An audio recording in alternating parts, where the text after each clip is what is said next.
A variedade de insumos do biodiesel permite a contribuição de muitos países do mundo. Mas é preciso que todos estejam comprometidos com um alinhamento aos preceitos da sustentabilidade. The situation of Brazil and India, even though we are part of the third world that has a voice, but we are very different. Overall, Brazil has a very small population on a very, very large land. And within that, the land is concentrated in extremely few hands. India is a very, very heavily populated land. And average land holdings are less than 2 hectares for 80% of the Indian population. Now, this 80% of the population has access to food by having access to land. For them, the entitlement to food is linked to the entitlement to land. If they were dispossessed from their land for industrial agriculture, for an agriculture based on large-scale chemical inputs, large-scale mechanization, then they will go hungry. O Brasil e a Índia são países em desenvolvimento com vários pontos em comum. Vasta extensão territorial, populações jovens e um enorme abismo social entre ricos e pobres. And India is an ancient civilization whose very foundations are ecological. Whether you look at how we have held our rivers as sacred, how we have respected simplicity as the highest state of being. And they are therefore very conscious of the fact that you've got to protect the environment because their lives depend on it. If they damage the environment around them, then they would find it very difficult to survive. O produtor pequeno, o pequenininho, ele se vira na região dele mesmo para produzir o insumo que ele precisa, para produzir o composto que ele precisa na propriedade dele. We have much worse problems of another kind, and that's essentially in the nature of a large number of people who are dependent on rain-fed agriculture, and the rainfall often fails, and with climate change it's going to fail even more. We'll have more droughts, more floods, so these people are going to be affected very adversely. Hoje, a maioria das coisas a gente se alimenta daqui de dentro. Nessa pequena propriedade mesmo, nada, a gente tem limão para fazer o suco. Porque aqui, nessas 2 tarefas, tem fruta todo o ano. Ele vai arrumar as formas de implementar a produção dele, de viabilizar a produção dele, né? Usando os recursos locais, ele tem que se adaptar ao que ele tem no local que ele está.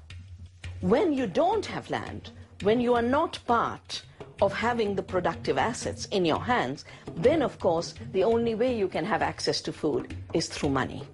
And there, your entitlement to food is a function both of how much buying capacity you have and what the price of food is.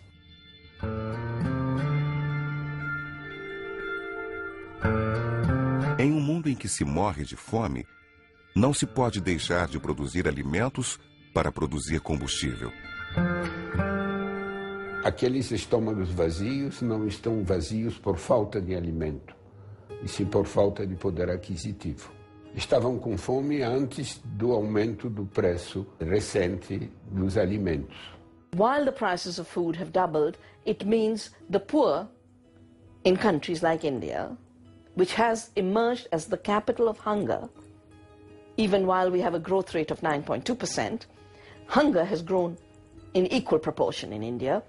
For the person who was eating 1 meal a day, when the food was half the cost, when the food price has doubled, they're eating a 1/4 meal a day. Why has the price of food doubled overnight?